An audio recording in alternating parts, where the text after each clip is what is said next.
ছাদ বাগান থেকে পুঁই শাক টকটকিয়ে বড় হয়েছে। এটাকে আমি ডালটা কেটে আজকে মসুরের ডাল দিয়ে রান্না করবো। এই যে দেখো এটা ডোগা কেটে দিলে আরও বড় হবে, এগুলো গাছগুলো ডালপালা ছাড়বে। তো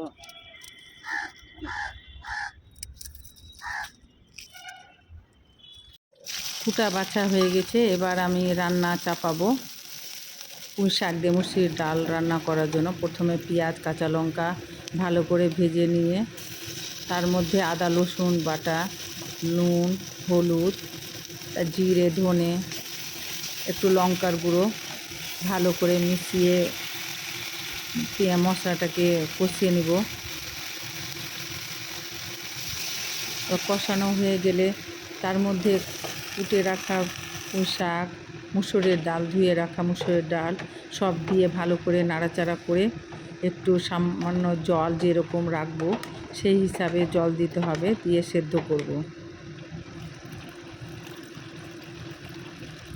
গরম গরম ভাতের সঙ্গে এইরকম রান্না খুব খেতে ভালোই লাগে। এবার ঢাকা দিয়ে রান্না করা হয়ে গেছে আমার। মুসুর ডালটা এরকম হবে রান্না করার পর। একটা পাত্রে ঢেলে নিব। আমার রেসিপিটি ভালো লাগলে আমার পেজটিকে ফলো করে লাইক কমেন্ট শেয়ার করে দেবেন।